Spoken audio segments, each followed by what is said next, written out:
Okay, so now we need to remove the default response for 200.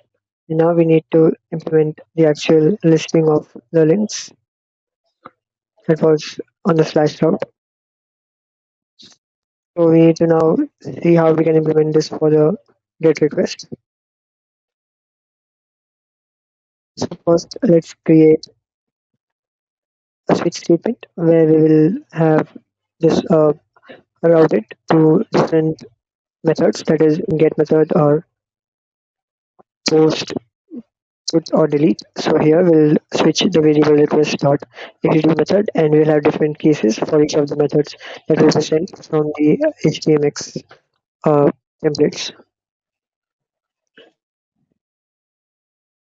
So we can have this routed to http dot method get, which is just a constant for the string get. And now here we will have the thing that we want to implement, that is we'll first create a models.link, a list of models.link that will be rendered out into the template. So first we'll store it into the links variable. So this is a route that will be served by the default slash route, and it will list out all the links. So once we have that, so the individual link is a structure which has ID, URL, and the commentary, that is the content. And then now we will execute this list links, that is a helper function generated by SQLC based on the select star from links, where we don't have a where condition here, we just have order by ID. So that was the query that we executed, and now we will be executing that. So queries is coming from the models.new instance that we collected from the database. It is from generated from the SQLC. So this links will just take the context, that is where we are executing it, and if there is error we'll just log those out. So we will have links as a list of links, and we'll return respond with the method of request and the links. So the respond is a generic function that we'll create, that will take the request and some data that we want to pass it to the response. So this will take the events dot API gateway proxy request that is coming from the Netlify cloud function, and we get in the data which will be of any type. So this we need to figure out what template to render based on the type of this data. So once we have that, we will also return the request response object or the error, that is the same interface as the like the handler method. And if we see that request dot headers is has a header key with hx request. So here we have like a separator where we can decide that we can respond it with an HTML response or in JSON response. So if the request comes from an htmx request, then we need to respond it with the HTML response. Else we just respond it with a normal JSON. This is important because we are creating an application that will be consuming an htmx kind of request and response cycle. So we need to make sure we are using this hx request. If it is true, then it means that the request is coming from an htmx request cycle. So if that is true, then we need to create a template and render it out, the html string into it. So now we have the data, and we need to switch it because now we need to understand what the type of the data is and render the template accordingly. So we'll get the value out of it, and the type of the data will be the cases for the switch case. So here we can have one case for the list of links, that is we are rendering all the links in the slash route. So this will be one such case. And if so, what we'll do over here is we'll create this list template with list template dot execute. So this is a template actual template variable, and this will execute the actual content on it. So it will basically render out the content. So we need to create this link template, which will be of type template dot template. It is basically a string, but with additional context that will be required to render out a string using Golang specific data structures. So as you would see over here, we also need to create an list template. So this was just initialization, and now we are populating it with the actual value. So this will compile the template into a template like structure, the actual string from the template method here. And now we need to actually load that actual string. So we'll use go embed again. So we'll embed the list.html in this case, and list.html will be a file that will be residing in this embed SQL directory, and we'll load those value like the string value into list HTML variable, which will be of type string.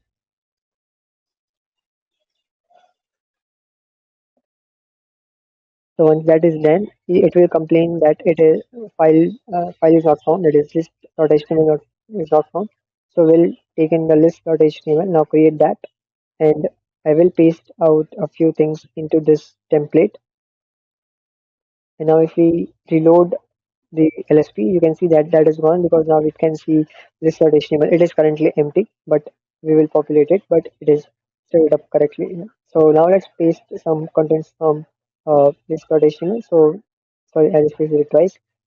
So we are ranging over this. So the value that will be coming into this request will have some iterator. So we can use it as a list and then iterate over all of this and create this HTML fragment here.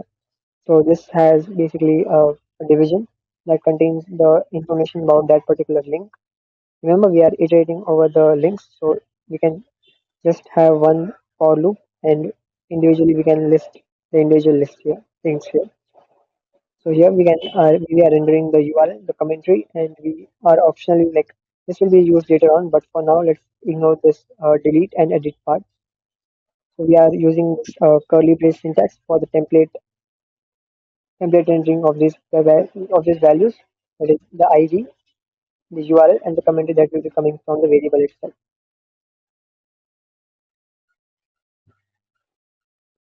So that is one thing. So once that is done, so we have set it up the list HTML and over here. So as you can see here, we are passing this template into a template type that will be used for Golang to generate or render this template from the actual data. So with this list template, we will now have been generated this template. We'll fix this formation. So that was a mistake. And now, once we have that,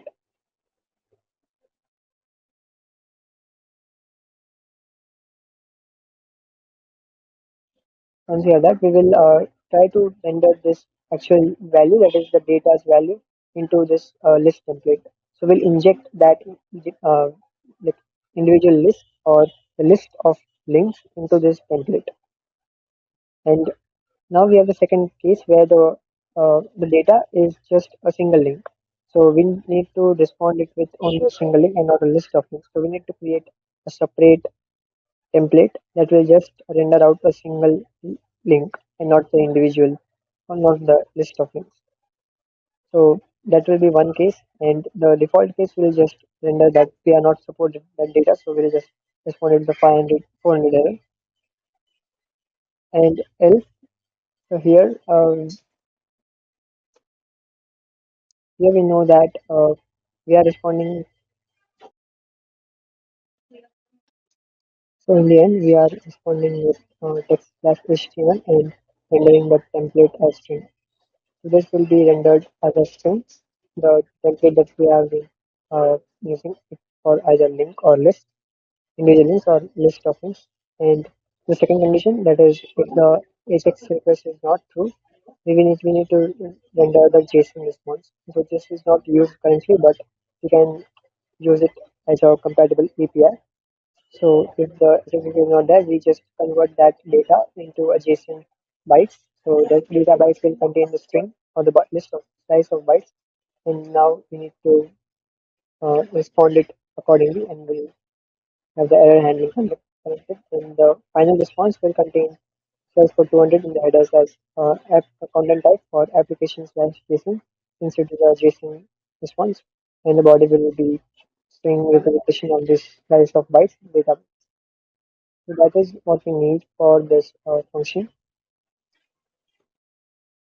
to execute. Like this is for uh, listing out the links and the individual links if we need to in the later stages. So we'll also add this link.html, which will render out an individual link instead of all the slice, uh, instead of the list of links.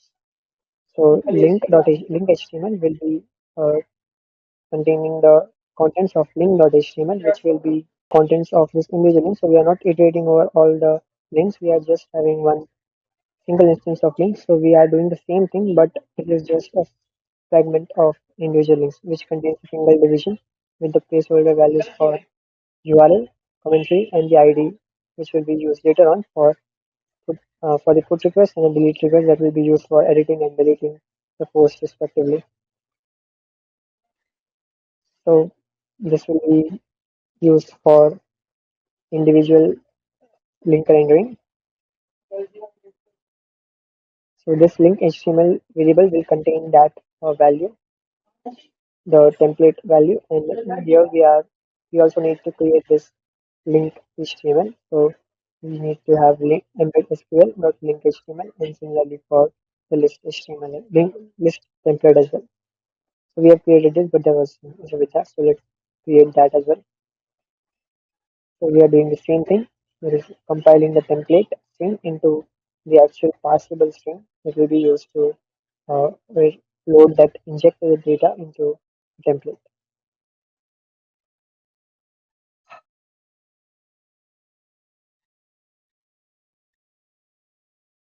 There's the issue. I misplaced this variable name, so let me fix that, and that should be it.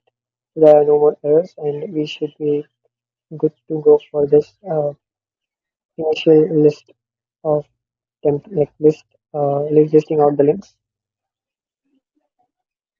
So this will list out the links, and this will be the individual links in the page of it.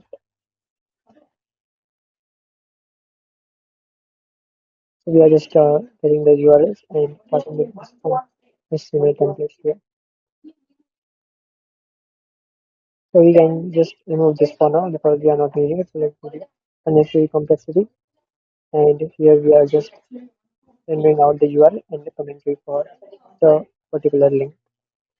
And similarly for the list template, we need to let's not remove this, but just remove the portions of HX request that we are sending.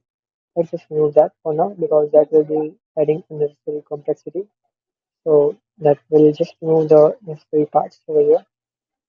We'll add it later on when we are actually doing the put and the delete request. So let's remove the delete, SS delete, and the SS html part. So this will be from the list.html. And now once we are sure with that, we also remove that link to the individual post. And with that, we are completed with the list.html file. This is the partial for sending out the individual or list of pages. So you can see here how we are rendering this out is if the request is sent to the slash now, we'll iterate over all of them and generate this list of components, and within the individual links we'll generate the placeholder values for them.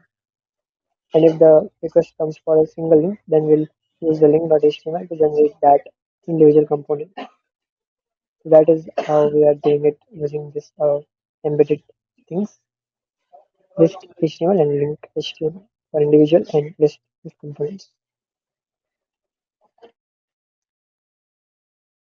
So you will see over here, we are just compiling the string into variables and we are injecting the actual value from the data into that template, the string of template. We saw that string, it is a template type, and accordingly we are sending out for individual or a list of links.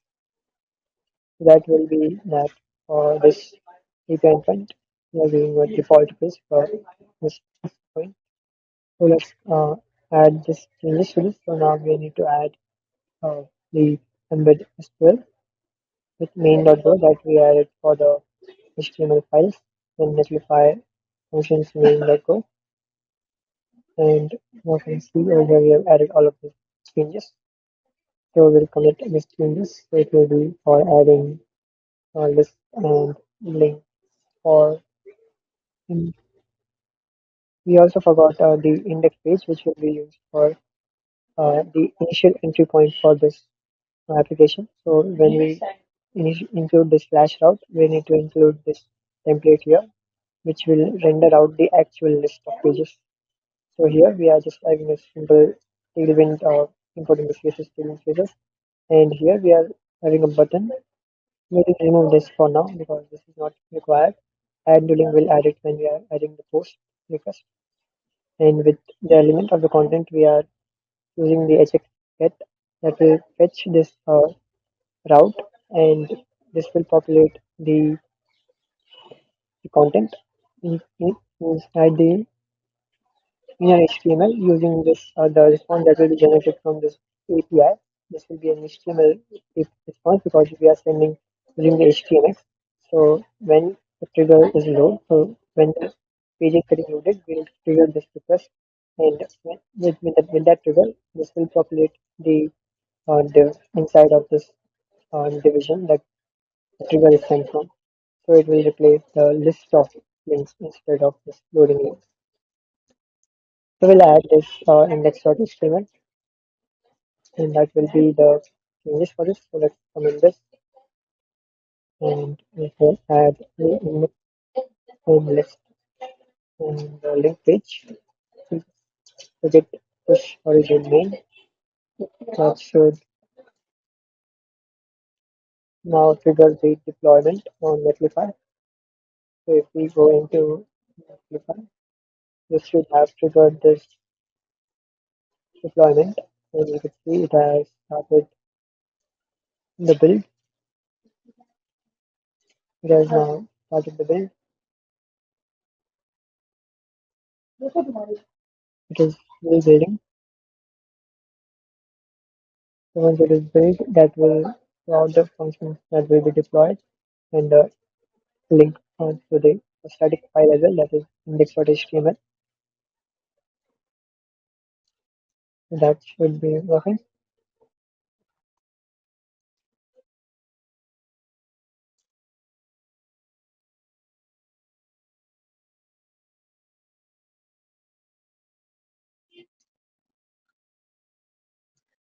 So the deployment has completed. It is just uploading the files, and that is being completed right now. So let us go to the slash route, that is .netlify.app route, and you would see here there is nothing. It showed that loading link, but it didn't populate with anything because the database is empty.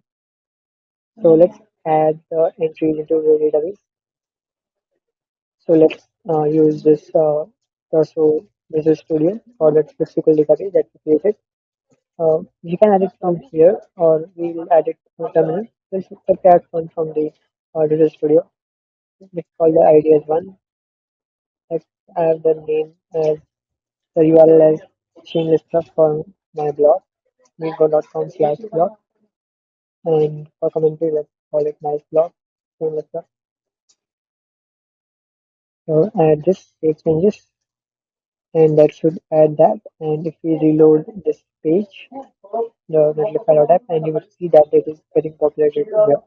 So let's add one more entry into the database using the Torso DB shell, that is from CLI. Let's uh, give we need to provide a name here. So what was the name for this shell, for this database? Sorry, it was content talisman. So let me call it Torso DB shell content talisman. Sorry, it was talisman. So talisman, and it will connect to the database. And let's do select star links. So that will list only one. Okay, so that is working. And now let's insert into links the URL commentary. And so the values will need to add this one. So let's call some value that I've copied into my clipboard. So first paste in the values, and now if you would see the left star, so there are two entries into this. Now if we reload this, you can see there are two entries into this. One we added from the studio and one from the CLI. But if you see that it won't work right now because we have not added the API functionality into this. So that is that, and now we are able to list out the pages. Now let us go into functionality where we will add it for the post request.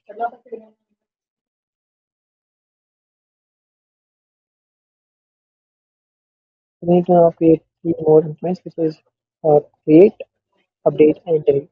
So this will be routed via different things. So first we need to create.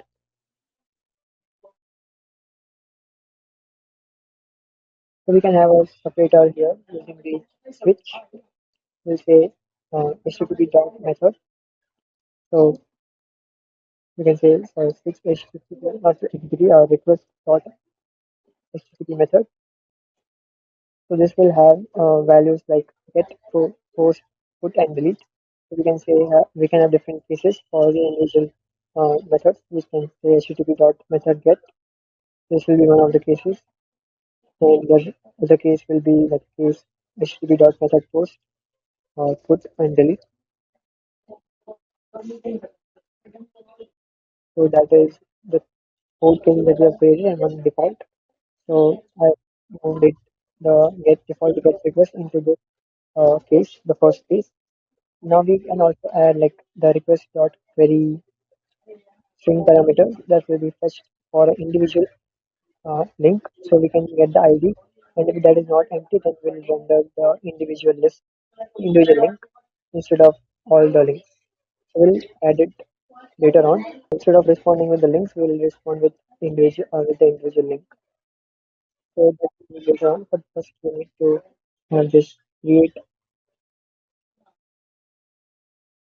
link.html. So this will need to create as a form for this will be for actually entering this data. So this will be a form that will post into slash replica slash function slash API. So that is the API endpoint, and will target the content that will be. So that content is so from the index.html will content over here. So we'll replace that content, and after triggering this request, we need to swap the inner HTML. So the content of that will be replaced with the inner of this content. And so the form fields are URL and the commentary that we will need to populate the links.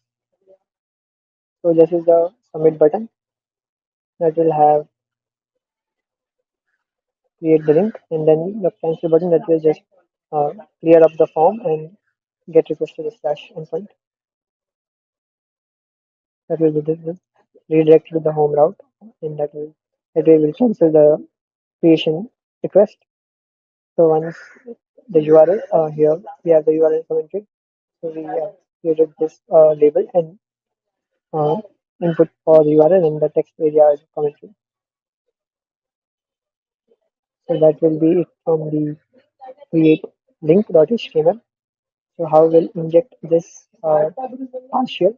It will be from this index.html.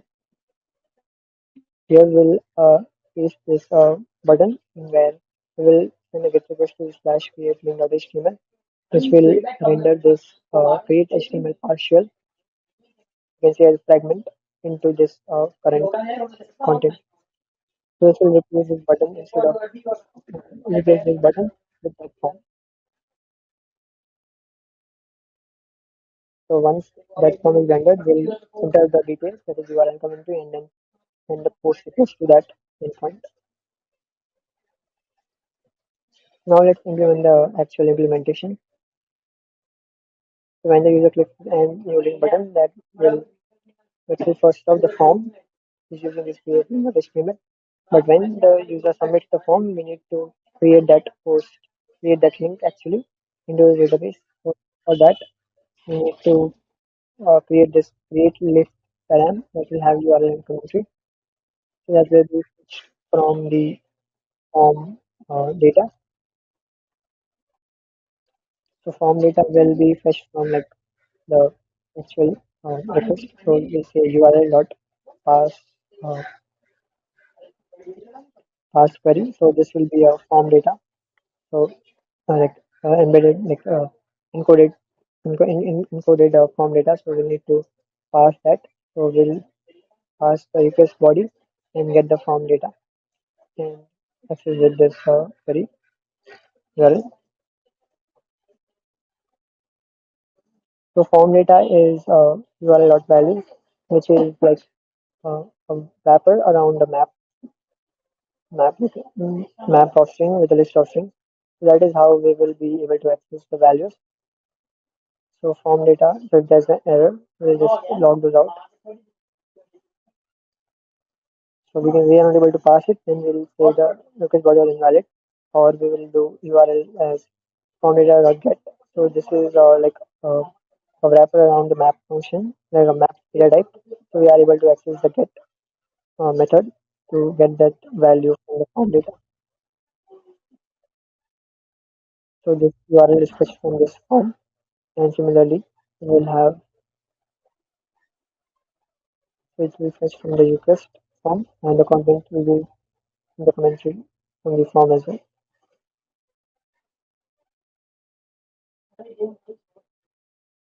So if both of them are like if any of them is empty, then we need to say that the invalid request because that we cannot have any of these empty. There should be at least some content or some URL into the form. That is just a check on the server side, and we set the URL that is create link elements. So at this point, we are sure that at least URL and commentary both are there. So we'll set or update this URL in the commentaries. So we'll send the query to this create link. So this is the function from the SQLC that is create like that is calling the query which is inserting to links URL and commentary with the placeholder value that will be the links uh, create links param that we created and if there is an error in the query we'll just return accordingly. So this will create this entry into the database and it will return us the create link.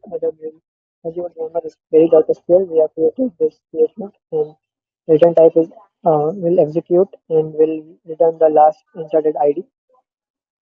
So that way, we will be able to get the ID and will fetch the latest created object for this link. So this created link ID will be returned from this function, and we'll use this ID to get link the particular link with using that ID. So that way we'll have the entire object for the link that we have created. We can use the URL commentary address in the form, but that is a safe way of using this. So we'll return the response with the created object.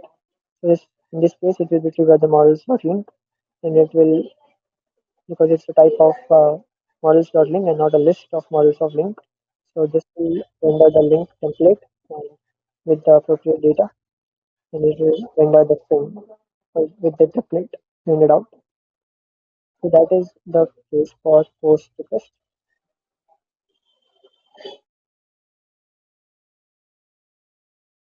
So for time being, let's remove the put and delete request or comment out this put and delete request because there will be no return values for this.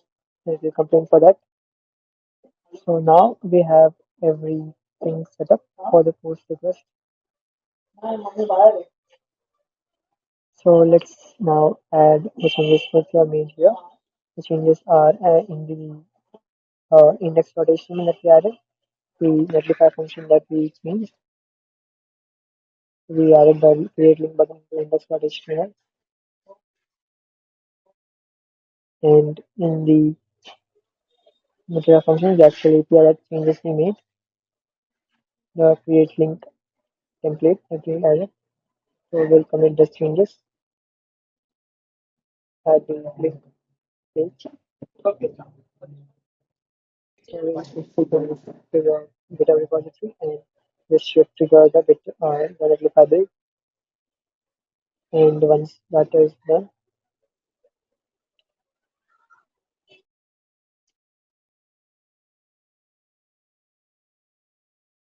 that should have triggered this and now it is triggered. And once it is getting deployed, we'll see how that works. It's deployed now. It's just a repetition, so let's skip it till the point it gets deployed. So once the build is complete, so it is a success and it's uploading the changes, uploading the static file. And now you'll see there is the add new link button here. So let me just refresh it, make sure it is correct. It is version and add new link. This will render out the form. So now you see we have URL and commentary fields here. We'll just add this certificate here. Let's some testing over here and let's create the link. And you will see this is redirecting to the individual piece and replacing the created form, created the link, and not listing out all the lists. So we need to refresh it, and you will see that is over here. We have the newly created link. That is the second thing we are adding. That is the creation of this link. We have added listing of this links, and now as well as creation of this new links that we are into this list. So now we need to add the update and delete methods that will be used for updating the existing links or deleting them as from the UI. So that will be it from this part. In our next section, we'll see how to update and delete these links from the page as well.